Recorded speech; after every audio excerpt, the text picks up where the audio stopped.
Hello and welcome back to Snapping Towels. This is episode 8, recording live or not live, that is, from New York City and the City of Angels. Kyle, how's it going? Good, my friend. Good to see you again. It feels like it's been a long time, but I guess we space them out a week every week. So it's been too long since we've talked ball.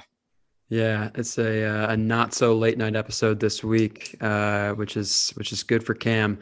But a hell of a weekend in lacrosse. Some statement wins. Maybe the most entertaining game I've ever seen in Penn Princeton.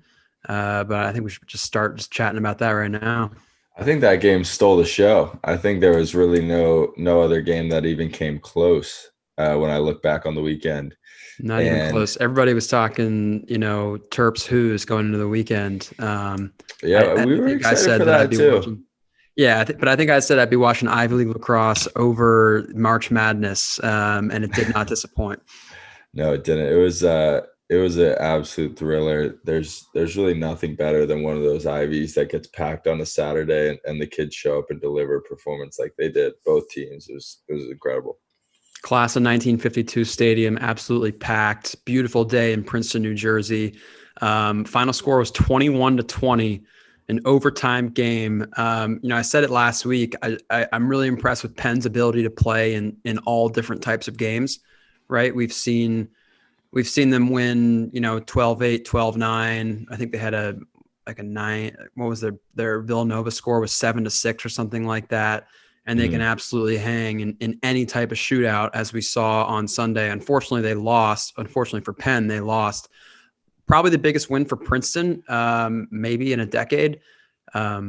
Absolutely massive win, kind of cements them as a top 5 team moving forward. Yeah, one player that really jumped off the screen for me was Sam English. I know we talked about him. He's their guy. Everyone knows that, but I'm even going to take it further. I'm going to say he's a little bit of a Matt Strebel-esque looking player out there, um, which is big praise. Love to hear that. Absolutely love to hear that. He glides and he's got a great stick, lefty righty. He's the ideal midfielder that the Princeton Tigers can play off. I think it's and they do. And you're seeing, they had some guys playing attack early in the season, some guys playing midfield. They kind of found the right pieces to the puzzle at the right time, and I'm excited to see what they do going forward. I agree. Also, Chris Brown hitting that game winner. I'm pretty sure he had 6 and 3 on the day. Had an Yeah, absolutely massive game. Um, Interesting situation there with that game winner. Princeton, I think, won the face off. yeah, one possession. Went into a pretty deep possession. Took a shot late in the shot clock. I want to say 4 or 5 seconds left in the original shot clock. Penn's goalie got a piece of it. Whether he had to or not, I don't really know. It looked like it could have potentially gone wide, but obviously as a goalie, you have to take a stab at it. He was able to get a piece of it. Shot clock reset to 60. Another deep go into the shot clock.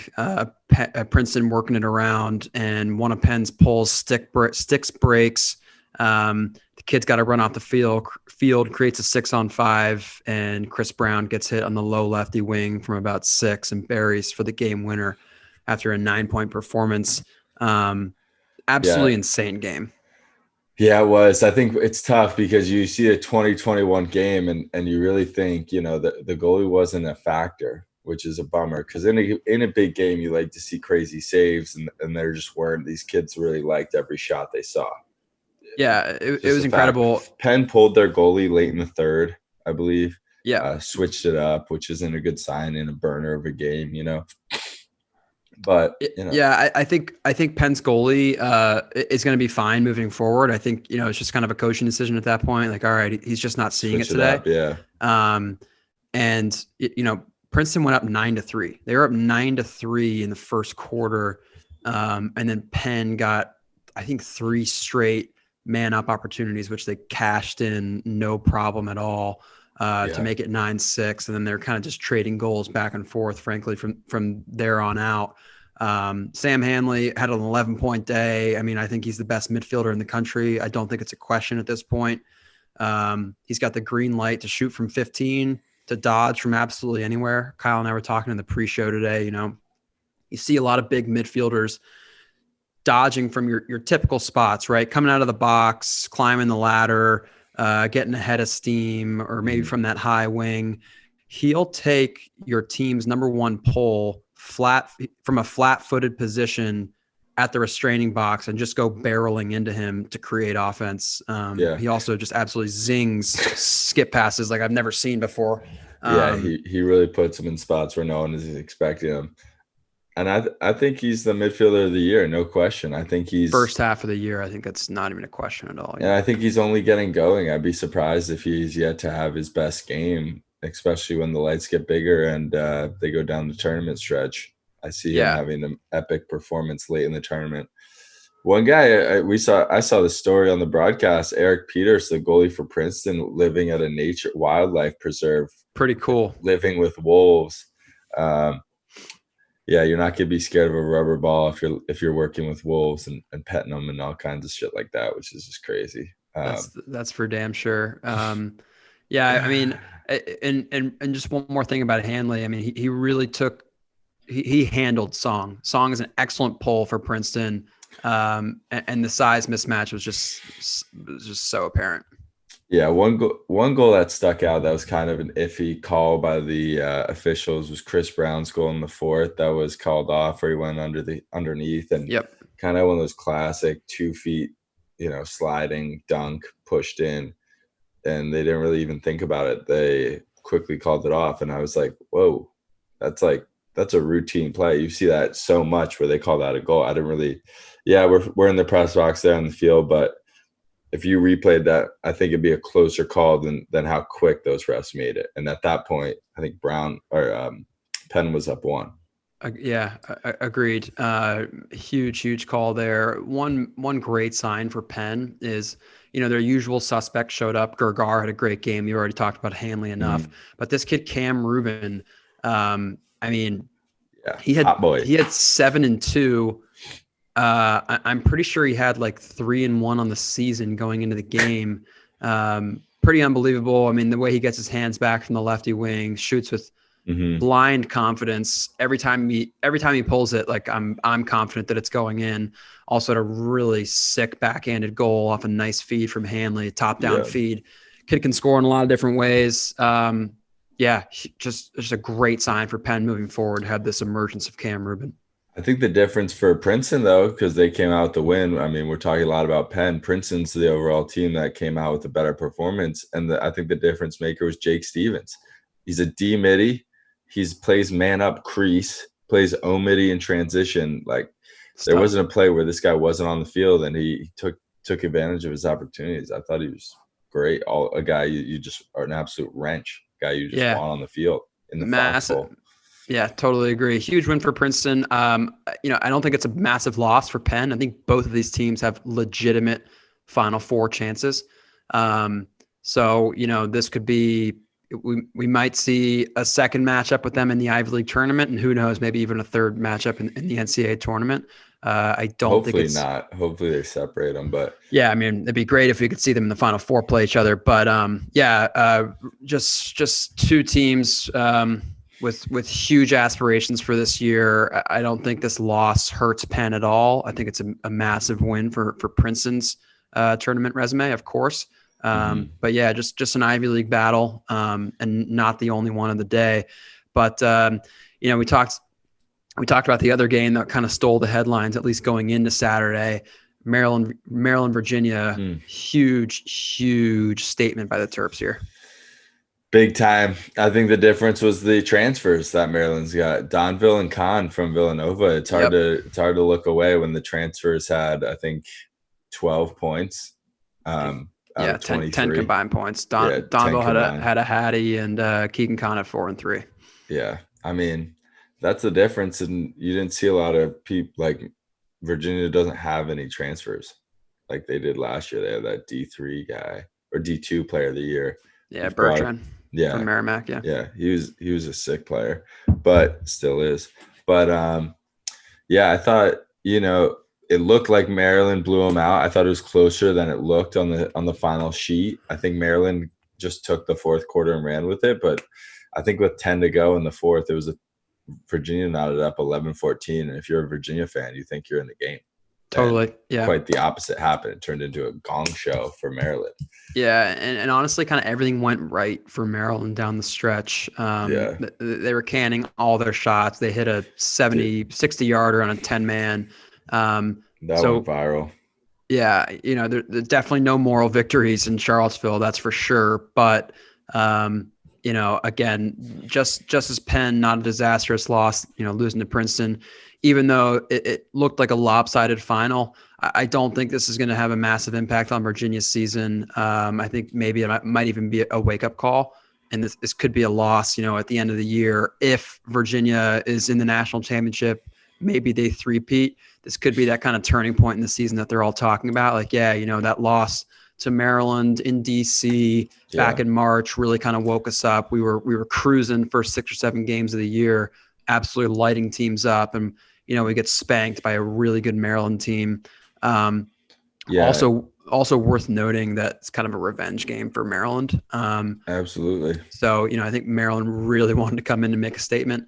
Not that Virginia didn't want to, but this game might have meant just a smidge more to Maryland.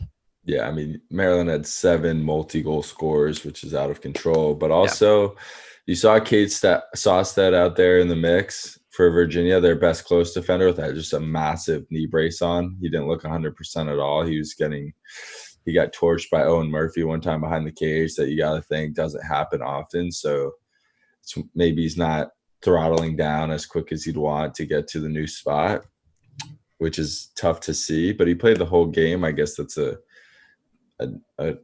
you'd like to see that as a UVA fan, but definitely encouraging. You don't want to see him out there if it's not 100%. It's it's encouraging that he can go, right? That he doesn't have a busted knee, right? He's definitely dealing with an injury. Didn't look 100%. I mean, just the look of his knee brace told you it was something serious. Like, it was probably wanted to strap it up for this massive tilt against Maryland. But honestly, if I'm the coach at UVA, if I'm Lars Tiffany, we've got bigger fish to fry than a midseason, March neutral site game against Maryland. Emotions get the best of them, and it's it might not be. Also, UVA's short 60 middies, which is rare, really didn't get hands on the Maryland midfielders the whole game. Yeah, they had their way with them. They're not the hardest cover. They're all tremendous midfielders, and a lot of them will be All-Americans, but in terms of elusiveness and shake and speed, they're not anything crazy, and they were really getting wherever they wanted to on the field. It was very impressive. Yeah, and maybe the most meaningful stat line of the day, honestly, was at the Faceoff X. We all know P.D. LaSala. The kid's an absolute stud. He's been a stalwart for the Cavaliers since he arrived on campus. He was 5 for 18 on the day. Luke Weirman for Maryland went 67% from the X, 24 for 36. You don't often see guys going 67%, taking 36 faceoffs. Like, that's. And those were huge when the Cavs were kind of getting in that striking distance and getting within that 11-14 game. It's like, Weirman wins a faceoff. They go down, get hands free a couple times, bury one. And that's when Virginia just, really kind of, puts together an avalanche and kind of pours it on, right? When P.D. LaSala gets hot and they score quick goals, momentum just kind of gets away from the opposing team, and Virginia just starts absolutely rolling. For Maryland to go 67% from the X and kind of dominate P.D. LaSala really that's huge. Yeah, so 23-14 statement from the Terps. Again, don't think it's gonna derail Virginia's season. May actually put it on the right tracks. But it's clear that Maryland is an absolute wagon, as always. But, with these two programs, there are never any breaks. Virginia's got Notre Dame this weekend, and Maryland's got an interesting Penn State Nittany Lions team, which has had some mixed results. But yeah, true. They're a wild card game. Honestly, that's a team I just wouldn't bet on. It'd be like betting on the Colts in the NFL last season. But I wouldn't. It's tough to bet against them. You don't know what's coming out. It's true. It's crazy. One thing I will say with Virginia, I said it last time, their midfield just seems to be one line. They run one line of offensive midi. It's like you don't see Garneau as much. You don't see Jeff Connors as much. I wonder when those guys are going to get in the mix and what's the deal, why they're not getting more in the mix. I don't know. Well, I guess we'll see down the stretch. And also, just want to note out one play that I was just like, oh my God. It was Griffin Schultz dodging from the top and throwing it to Dixon on the crease kind of. He was like off the pipe and him stuffing the shot. But after he threw the pass, a Maryland close defenseman lined him up and took a run at him and just got leveled after the pass. Took his head off. Schultz just like he threw it and didn't even look like he saw the hit coming and pummeled the kid who was trying to hit him. It was like I said, he looks like Brian Urlacher. I think it's noted now. He should sign up for the UVA football team if he's bored up there at Charlottesville. Yeah, maybe he can take he can take some lessons from Nakai. Yeah. So anyway, another massive Big Ten ACC game heading into the weekend. Maybe not massive, but definitely very interesting was Notre Dame at Michigan. Actually, no, I believe it was Michigan at Notre Dame. We were calling this correct. Michigan at Notre Dame. We were calling this to be Michigan's first test. Definitely their first real test. Final score was 12-7. So I think Michigan had solid showing. But it was honestly, Notre Dame was clearly the better team. Michigan's still really, really struggling in the clear, which is something they need to clean up. And again, I said it last week. I think it's still slightly encouraging because that's something that can be buttoned up, right? Mm-hmm. That's not, you're missing athletes or that's not an unsolvable problem. So I think Michigan can kind of make up 3, maybe 4 goals a game, goals against, that is, not goals for, but because they're just giving up a lot of free goals from failed clears. And they also need to clean up the empty possessions. You saw a lot of possessions not even coming out with a shot, and you're kind of like, to run with a Notre Dame, you need to get down in your set and have what you're going to do pretty much already out there. So you're at least getting 1 or 2 looks, whether it's a save or a missed shot or something. But we just saw a lot of balls thrown away, which can really shoot you in the foot. And then the clearing thing is kind of like a program that is ready to take that next step. Once you take that next step and clean up the clearing and have the goaltending, the faceoff, it's like those 3 areas of the game that take you from a mid-tier D1 team to a top 15. It's a simple stat that really needs to be fixed. I know you want to be clearing up in the 90%. You definitely want to be above 90. And to your point about Michigan being a top 15 team, I really do think they have the pieces. I think they're almost there. Everybody's talking so much about Josh Zawada. He was held to 1 goal on 13% shooting. I know he's a good player. I've seen him play a few times this year. I'm definitely impressed with him. But honestly, I really like Mikey Boehm and Ryan Cohen, maybe even better than Zawada. I think Mikey Boehm, number 5 for them, he had 3 and 1 in this game, is an excellent, excellent player. I think he's primed to wreak some havoc in the Big Ten. I think he's from Ohio. I think he's from Cleveland. The game is growing, but good for Notre Dame to get off the bus and kind of get off their home bus and really kind of show up against a team that was hungry to have a massive win. It's like everyone's talking shit about how bad your schedule is. You get your feast to go show something against a big ACC team, and you got to withstand the pressure if you're Notre Dame. Yeah, if you're Michigan. No, if you're Notre Dame, Michigan wants to cut off the bus and get a big win. Yeah, if you're Notre Dame, Jacoboy showed up. Dobson was looking poised. It's kind of a tip of the cap to them. Not taking Michigan lightly. If you take them lightly, it's a burner. Honestly, since the first half of the Georgetown game, like second half moving forward, Notre Dame's defense has looked like Notre Dame's defense. They've looked really buttoned up. Liam Entenmann, I think, maybe the best goalie in the country. Kid's making obscene saves. You don't see them like him a lot. No, and he's making ridiculous saves. He's always got an absurd save total, great save percentage. He's great in the clearing game. Love Liam Entenmann's game.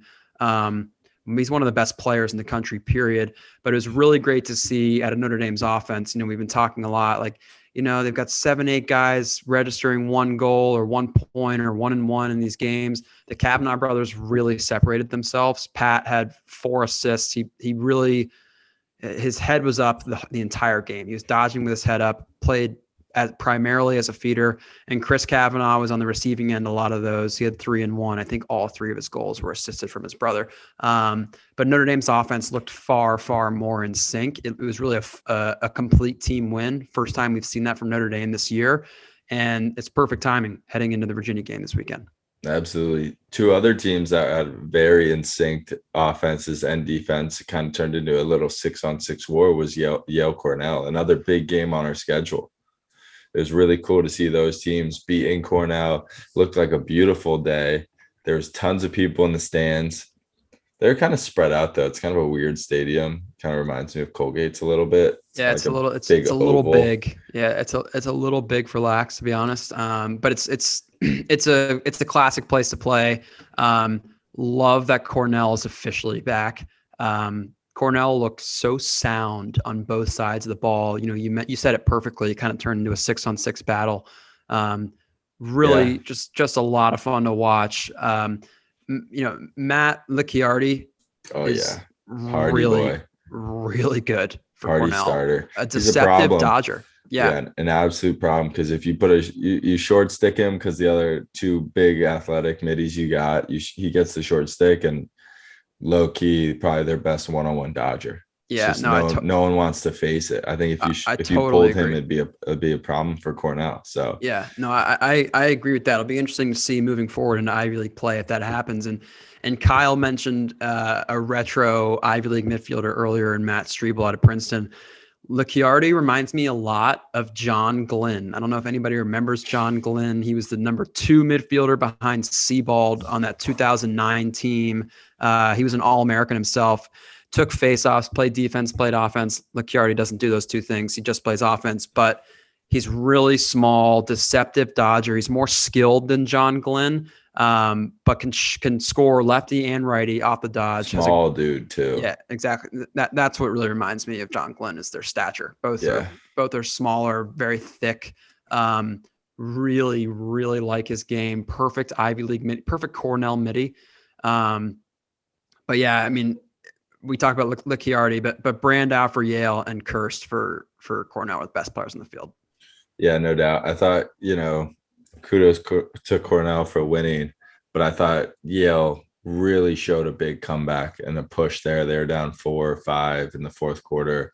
And then it was make it, take it with Nick Ramsey. He won a lot of faceoffs in this game and really gave Yale a couple chances to tie it up at the end of the game. But, kudos to Cornell's goalie, stood on his head the whole game. And it caused Yale to really take a lot of bad shots because they're aiming for such thin areas. Right. They missed a lot because they're missed aiming a for lot corners. On the cage. Yep, they're aiming for pipes.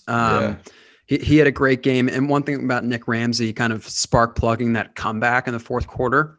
There's a lot to be said, especially against a team like Cornell, who's traditionally so good on the wings and on the ground. There's a lot to be said for a faceoff guy that wins it to himself. That was impressive. Nick Ramsey's he's a pretty big kid. I don't know what his numbers are in terms of his stature, but he's pretty big. He doesn't really look like your typical Fogo. Kind of he's tall and thick, but when he wins the draw, he kind of uses his big body to kind of box out the other faceoff guy and get the ground ball pretty quickly. And that's a huge luxury that I think Yale is going to enjoy for years to come with Nick Ramsey. But yeah, it ended up being a 13-12 game. Yale got a shot off as time expired. And again, as we discussed, they just missed the cage, just missed high. Yeah, I mean, huge win for Cornell. We hope it's not a massive loss for Yale, but at some point, the tournament selection committee is going to have to cut off these Ivy League teams. And it's pretty unlikely, I think, that they get more than 3 teams in. So at some point, your Yales, your Cornells, you can't be losing these 1-goal games. It's true. Nick, just going back, Nick Ramsey stands at 6'1", 205. Yeah, really nice size photo. And a kid on Yale that's about to make the leap is Leo Johnson. He's sneaky, gets a couple points every game. He's about to become their guy after Brandout leaves. And I'm excited to see what he does because he's taking a lot of good steps in the right direction to be a featured Ivy League attackman. I think he's right there. Yeah, and kudos to Cornell too. I mean, I didn't really know much at all about them going into this year. They've got a really nice offense in the 6-on-6, and as we discussed, they're super sound on defense. I mean, this game was 11-5 going into the fourth. Yale went on that nice run, but goals are really hard to come by against Cornell this year. Absolutely, their pulls get their sticks in the air. They don't make it easy. And also, CJ Kurse has a cannon. Kid's nasty. It's impressive to watch him shoot the ball. It's a pleasure. He's really got a nice stroke on him. Two other Ivy League teams that battled, Brown and Harvard. Just another Ivy League battle, another 1-goal game. These two teams are very, very good. I don't think they're on the level of the top 4 teams in Princeton, Penn, Cornell, Yale in that order. I don't think they're quite on that level, but they're really, really good. These two teams could win some other conferences, I think. Maybe the Patriot League or maybe the SoCon conference like that. Kind of a gross day in Cambridge. Or the NAC. Well, yeah, I think that goes without saying. But kind of a gross day in Cambridge. Or the ASUN. Yeah. Gross day in Boston. Nightmare. Darian Cook he impresses me every weekend. Yeah, he's got a lot of skill with him. Slick attackman. He really loves getting topside and really doesn't get denied often, even though he's not like the biggest, strongest guy. He really works to get to his spots to finish. Patient dodger. Yeah. It's great. Brown's offense is good, man. Their top 4 guys are legit. Devin McClain, Darian Cook at attack, and then Ryan Oggerman and George Grell, both grad students at the midfield. Brown's offense is really, really, really good. We talked about Harvard's attack last week. I really like all 3 of them. Madronic, King, and Cheek all had 4 points. When your 3 attackmen are registering 4 points in a massive conference 12-11 W, that's good action in Cambridge. Yeah, and it comes down to the guy that we were talking about last podcast, Kyle Mullen. He's low-key going for a goalie of the year look. Yep. Erlin's going to be hard to beat for Cornell just because the season they're putting together up there. But Kyle Mullen is out of control. He's saving at 62%. If he gets hot, we've seen Harvard do a lot of big things. So I think if Harvard's a scary team in the first round of an Ivy League tournament. Totally. It'll be interesting to see those 2 keepers against Penn and Princeton. Really interesting. Yeah, absolutely. I don't know. I think they're the best in the Ivy League by far. I agree. I don't see many keepers throwing up numbers that they are. So I'm excited to see. And overall, that was the difference. Brown's goalie had 8 saves. This kid had 18. It's madness. We talk a lot about the Ivy League. We've been kind of cool on the Patriot League this year. But honestly, last 2 weeks, Patriot League's really shown me something. And I think it's a great sign for the league. And look, I'm pulling for Army this year. Army's got a great team, got some players I really like, but great sign for the league when kind of the odds-on favorite at this point, or at least everybody thought, Army loses at home to Lehigh.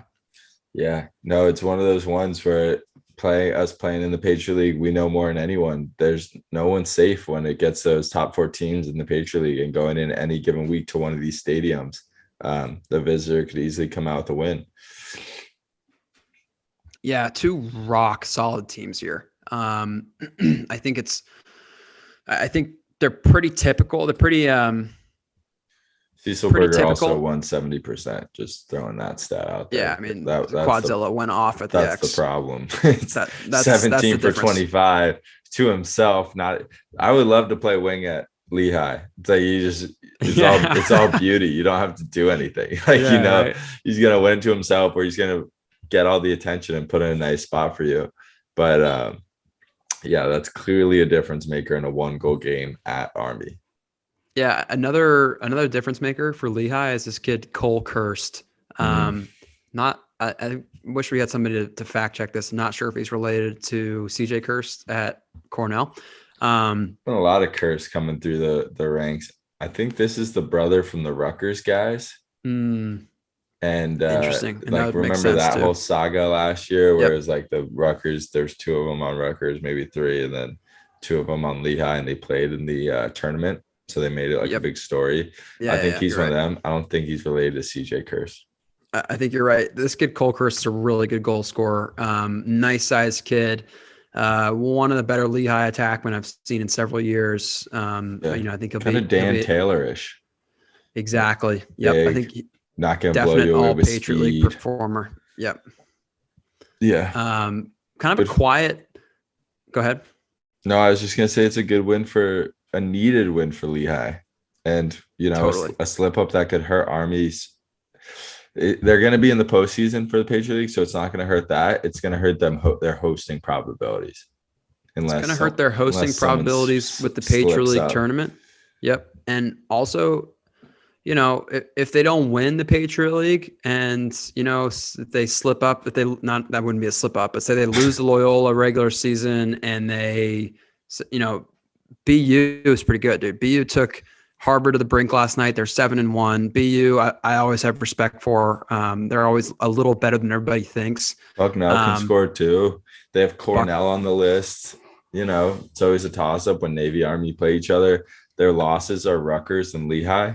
So they'll be good if they win out. But if you lose to Loyola, Cornell, and then BU or a Bucknell or one of those teams, things will get a little dicey come Selection Sunday. It's not good for Brendan Nichtern's career to be over like that. That'd be a bummer. But it's one goal loss to Lehigh. It's not to a good team, to a rock solid Lehigh team with a cheat code at the Faceoff X. So it's like, that can happen. You come out a little slow. You think you're going to take them to the house, and you don't have the ball for a couple quarters.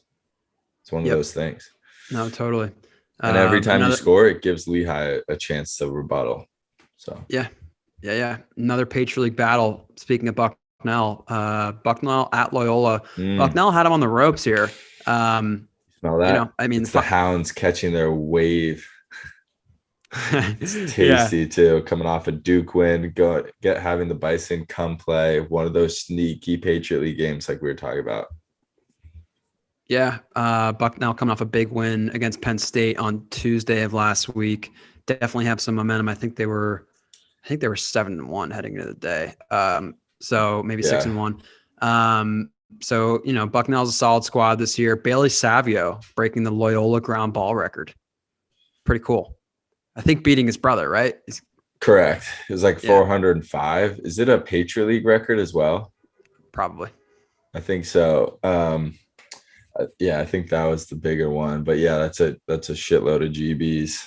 And I guess the scouting report was to shoot low, because you didn't see Loyola shoot a high ball all day, and you see the keeper saying like 6'4", his head's over the pipe. I don't know where Bucknell finds these goalies, and it's like, we want the tallest goalie on the field. It's like something they do every year. He had 14 saves, so he showed up a little bit, but it just seemed like there was a clear scout to skip it by his ankles and to put a little bounce on it. Every shot Loyola took was like that. And I think that was a huge scout. Shout out Coach Van for pointing that one out for the boys to feast on. Yeah. Nice. Look, it's a win's a win for Loyola at this point, right? Another conference win. They just kind of keep racking them up.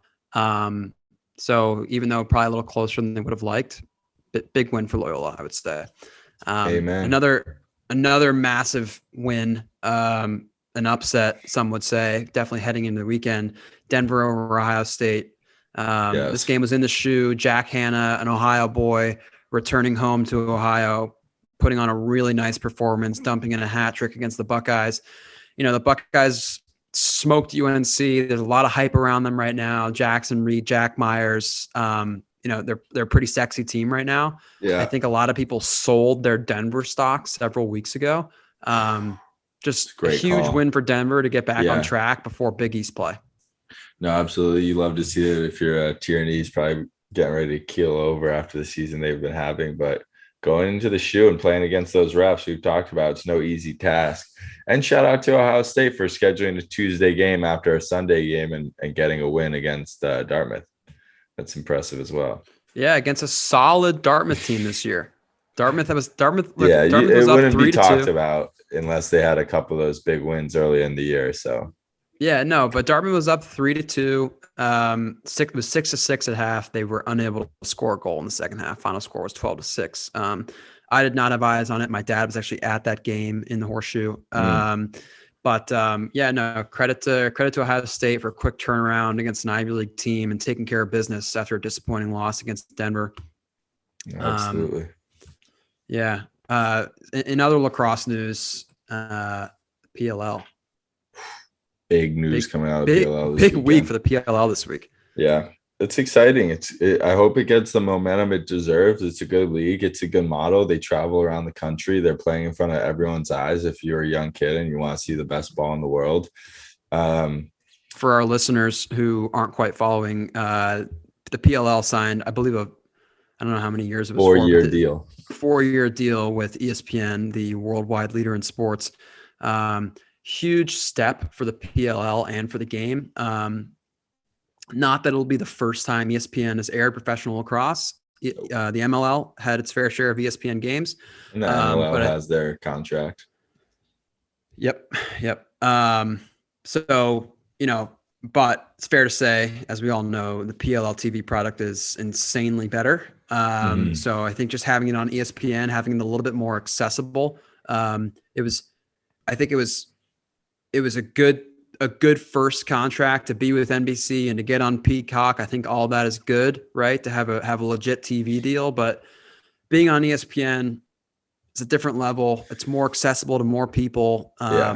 Casual sports fans who are just kind of cruising ESPN will see it, maybe click on it.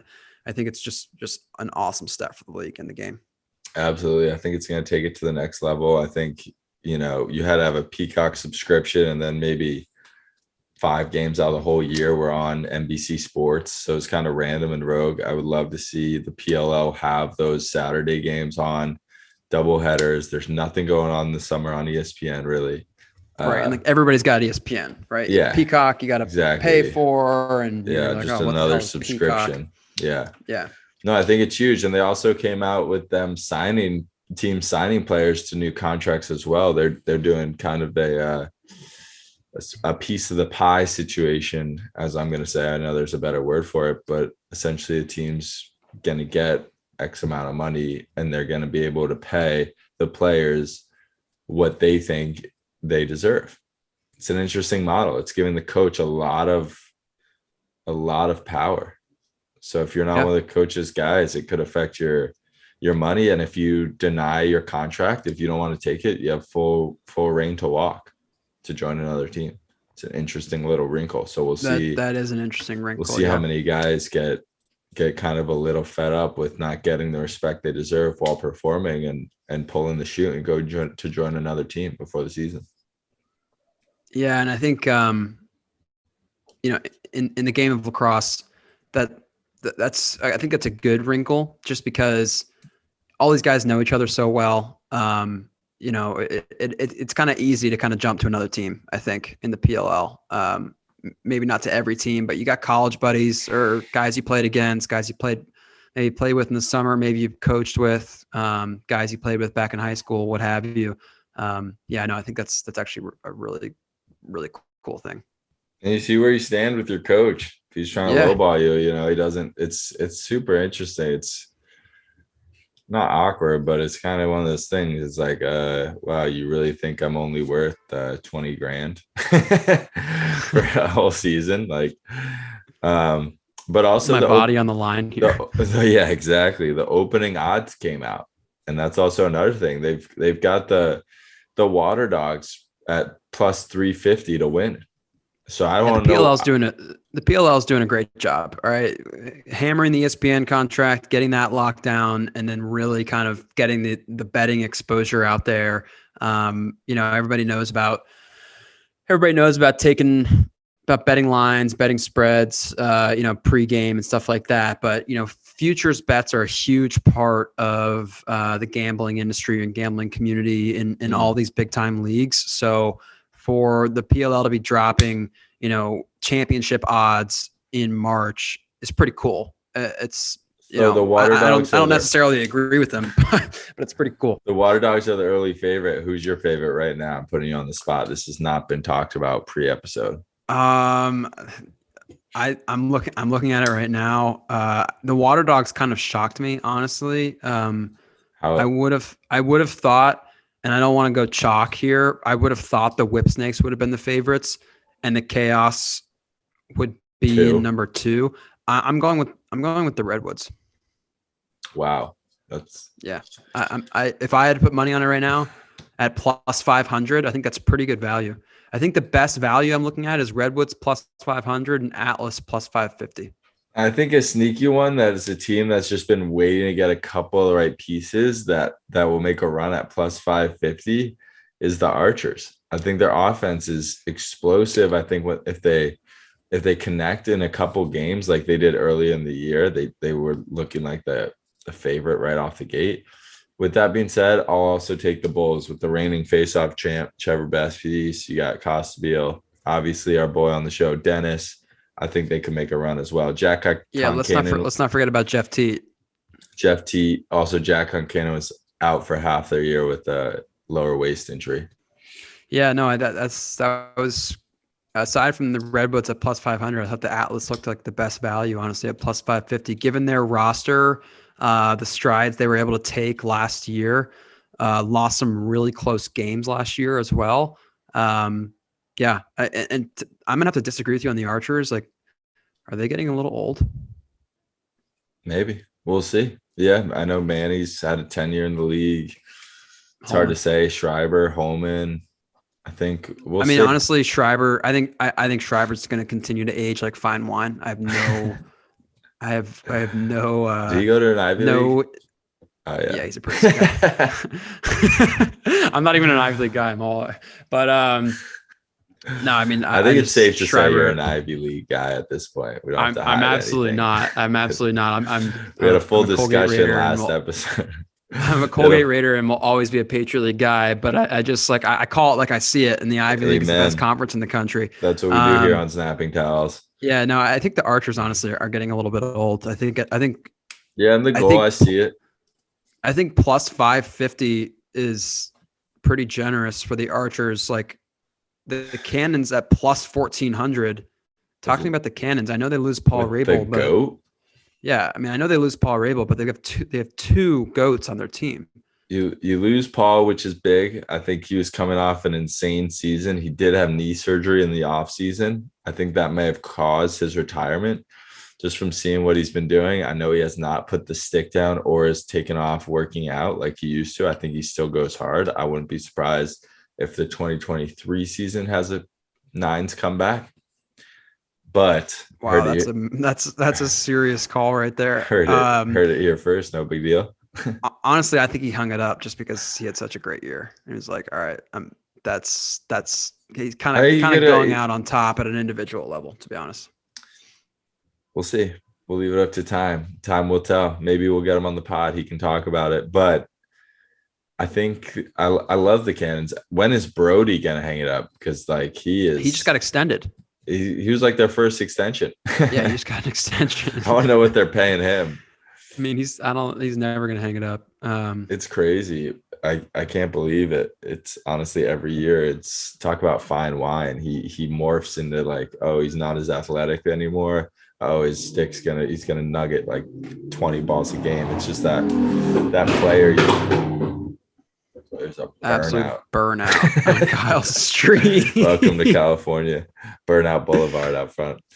Yeah, we'll see. We'll see. I don't know. The Cannons are deep. Hopefully they kind of give Jacob Stover a fair shake. I know Nick Morocco had a great year, stepped up in some big games, but I think Stover's Nick Morocco absolutely robbed the Archers of a win. I don't know if you remember that. That was absurd. to get them in the playoffs. There was a huge that was obscene thing attached to it. But yeah, I think if Jacob Stover gets a fair shake, I think he can be very consistent for him. But we'll see. A lot of time till then. We're going to be talking rosters. We're going to be talking coaches. Hopefully we can get some guys on here, talk some money too. Also, a new thing that we're adding, we're bringing on a women's insider next week. Kyle, tell us about her. Very happy about it. We're gonna leave it up to a little mystery, but every time I walk into their place, she is watching game film. So I had to ask her if she would come on. She's extremely knowledgeable about the women's game, runs a program out here in LA for girls lacrosse and boys lacrosse. Just the boss. And she knows about the game and is continuing to know about the game as we are as fans. She really gets it, and she calls it how she sees it. So I can't wait to have her on Snapping Towels episode 9. Yeah, as we mentioned last week, Kyle and I are really trying to make an investment in the women's game. The only game I had eyes on this weekend was Boston College in North Carolina. North Carolina beat BC 16-15, just another shootout in the women's game. UNC's 10-0, BC's 8-1. Charlotte North, of course, went off for 4-1. Viral clip of her just stinging a bar in top left. Yeah, I seriously think her shots are moving like 90. Yeah, it's no joke. I hope this. It's kind of absurd. This May they clock some of them. They probably have before, but I would love to see on a broadcast a clocked snapping MPHs on these girls' shots because they're slinging the pebble, and it's crazy because no one's got pads out there. It's like, I know, it's absurd. When's it gonna get it's kind of absurd. Like there should be a little stick modification or something that keeps it a little more. I'm all for them shooting hard and fast, but if you get hit in the head with no helmet with a ball going 90 miles an hour, it's life threatening, or in the chest. We've talked a lot about Charlotte North. Two girls that I think would win over some fans' hearts with their games: Olivia Dirks and Andy Aldave for UNC. Both they run like deer, really, really fast, and can bury the biscuit. Yeah, our insider's going to come in and talk to us a little bit about this, so I don't want to go too much into it, but apparently it's BC, North Carolina, pencil them in for the national championship now. Yeah, then the rest of the field. There's no one close, and it's due to this bottleneck in COVID years. Transfer portal. And transfers. It's like all these, like if you're the best player on X, why not go play for UNC, roll the dice and be on the championship team or BC? Got a lot of those too. So yeah, it's a double-edged sword with this transfer portal. I'm all for player mobility. I think coaches can get up and leave whenever they want. Amen. So I am all for player mobility. However, it can kind of, I don't want to say ruin something. It can kind of dampen some storylines, right? It'd be nice to see. It'd be nice to see girls and guys, rolling with their colleges. I don't want to sound like an old timer here, but it'd be nice to see these players roll with their schools for 4 years. Behind the back, around the leg kind of stuff. I want sticks at the ear throwing balls. No. More behind the backs, more around the worlds. But in terms of the transfer portal, look, it is nice to see people, being at their schools for 4 years, being a proud alumni. Exactly. The transfer portal is cool, and I'm all for mobility. Especially if you're the guy, if you're the leading scorer. Like, I don't know. I was never that, so I can't really speak on it. So everyone's probably like, just shut up, dude. But like, come on, have some grit to cause the upset, to put someone on the map. At the same time, though, winning national championships is probably pretty cool, which I also can't speak to. So, Amen. Moving on, Cam, give me your top performer this week. Yeah, I talked about him already. Cam Ruben. I just think that was my biggest takeaway from the Penn Princeton game. Obviously, Chris Brown also showed out too. Yeah, look, he kid at 6-3 in the game winner. All right, we've definitely talked more easy Penn to go with him. We've definitely talked more Penn than Princeton. Look, Princeton won the game. Hats off to them. I think Princeton is a legitimate Final Four contender, as is Penn. But I think that this emergence of Cam Ruben is going to prove to be huge. Just an excellent lefty attackman and an excellent complement for Penn's familiar faces. Yeah, he catches everything and has a nice bag on his stick. So he snaps that thing from behind his ear. It's really impressive. It's not what you would call a traditional shot. It's very hooky looking and just lasers corners, hard for goalies to read. And a fact check, earlier I said he had 2-1, I think, coming into the game. He had 3-2 coming into the game and put up 7-2 against Princeton. So it was that's a guy that's not even on the scouting report who's getting the third goal.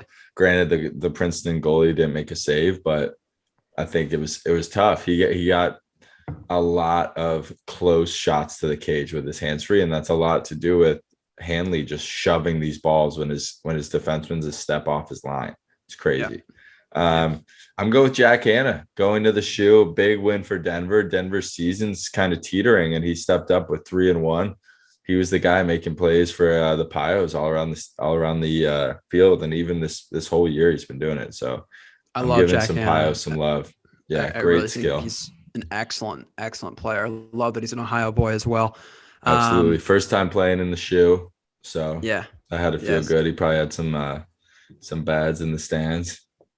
Yeah, no doubt. All right, quick picks next week. Last week's over. Who do we got? Penn, Cornell. Cornell at Penn.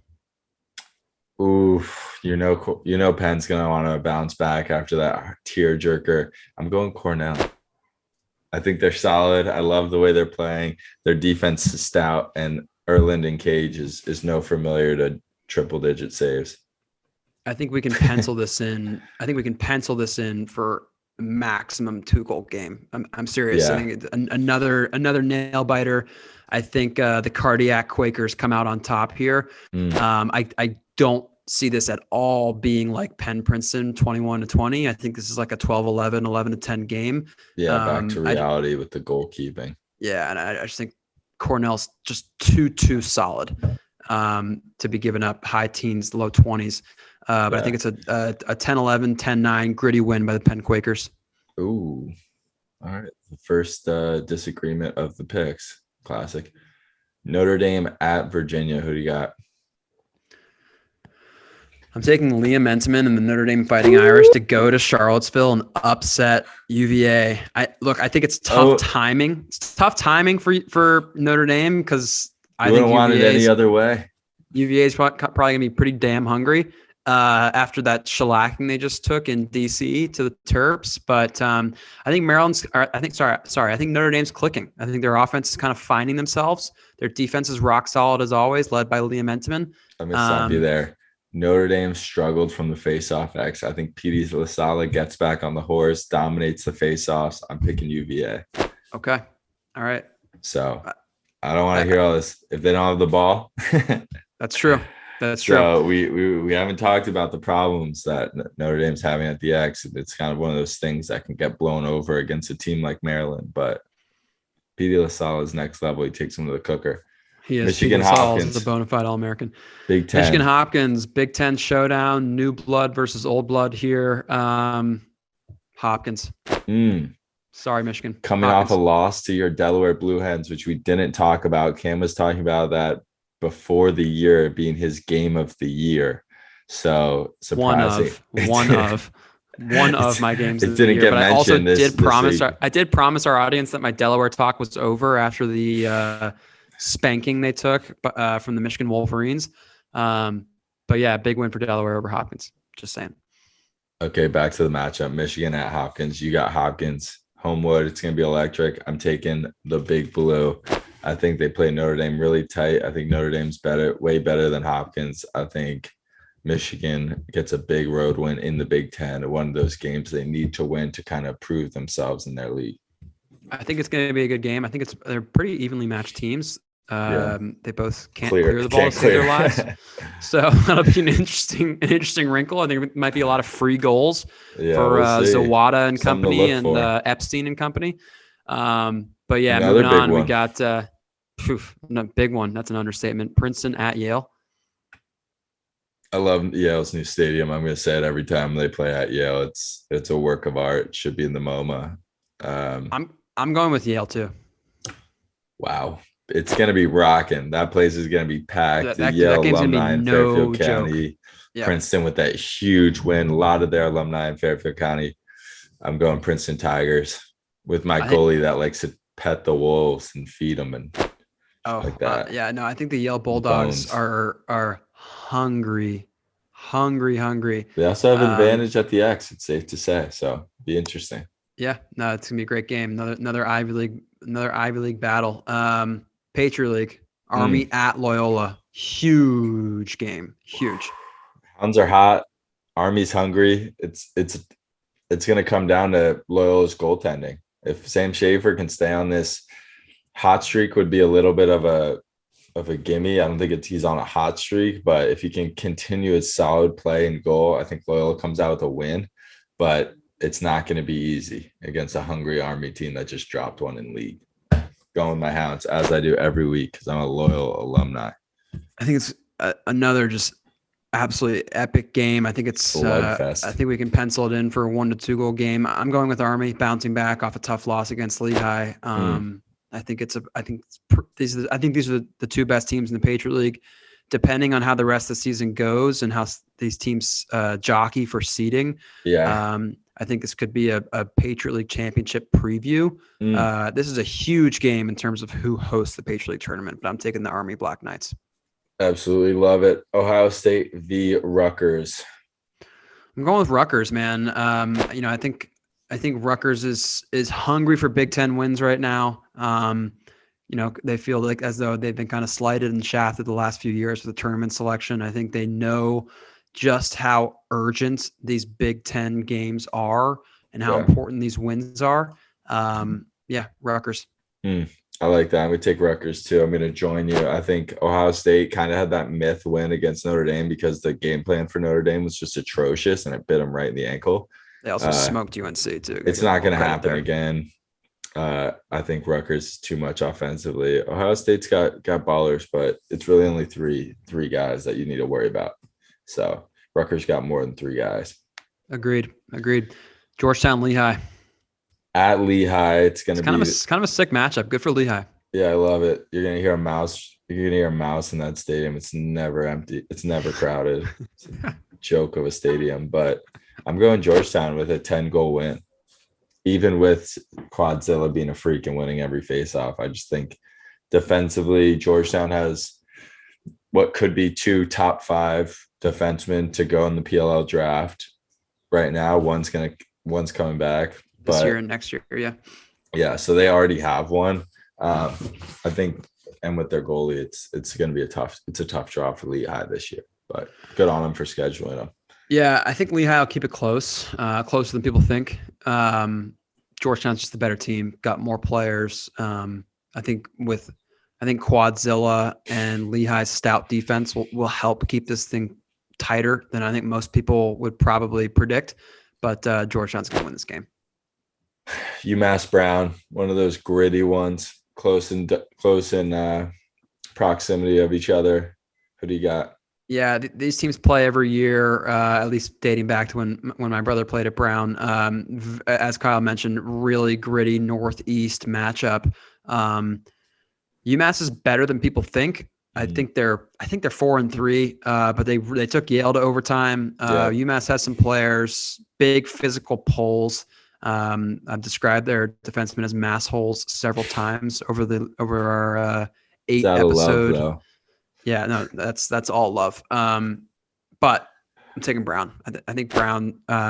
I'm taking UMass. I think it's a hiccup in the Ivy League. I think UMass comes out and plays a Yale-esque game. They know what they have to do. If they sleep on Brown, it's going to be a blowout. I think UMass comes to play on the road, which they can do. They've shown. That's a sneaky game this weekend. I think people should be watching I wouldn't be surprised if we saw like a 12-11 UMass win. I mean, it wouldn't shock me either, but I'm going with the Brown Bears. Yeah, their offense is deadly. Marquee matchup. Who do you got? Cornell at Penn. I think Penn gets back on track. I love that it's at Franklin Field. I'm all over the Penn Quakers this year, as everybody knows. Heavyweight showdown. I think bodies will be hitting the floor. Both two very, very physical teams. I think Sam Hanley is going to really these Cornell defensemen are not scared of anybody. I think they're going to be meeting Sam Hanley on some of these bull dodges. But I think Penn wins this game. Super physical. You're going to Love see a it. lot of great 6-on-6 play from Cornell, and you're going to see Penn really pushing it in transition. Our guy Farrar is going to be pushing it. Yep. It's going to be a clash of two styles.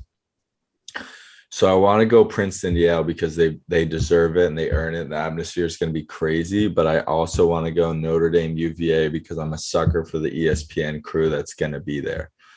They could also be at Princeton, Yale on the ESPN day. So those two are toss up because of play and how good the Ivy's been doing. I'm going Princeton, Yale in Connecticut. It's going to be a sight. I wish I was there. I'm going Princeton, Yale, which is the change of the guard. I would 9 times out of 10 pick an ACC matchup like UVA, Notre Dame, but I'm staying in the Ivy Leagues because they earned it. I like it. I think We got a lot to watch for. First half of Snapping Towels, 2022. I think what could have been called the Jacksonville Dolphins lacrosse show. I think the second half is a lot of Ivy League. Sorry, everybody, but they've earned it. We trend and flow with who's playing good ball, and right now Jacksonville's had some games which, quite frankly, we don't really care about. So yeah, the Ivy League is on fire. 2 marquee matchups in the Ivy, fired up. I'm excited for week 9. Also, shout out to our boy. Speaking of Jacksonville, Jack Dolan, all-time leading scorer in program history. Big time. Good for Jack Dolan. All right, Kyle. That's This episode has been 8 a good in the one. books. An instant classic, some would say. It's been a pleasure. Pleasure as always, Kyle. Be good.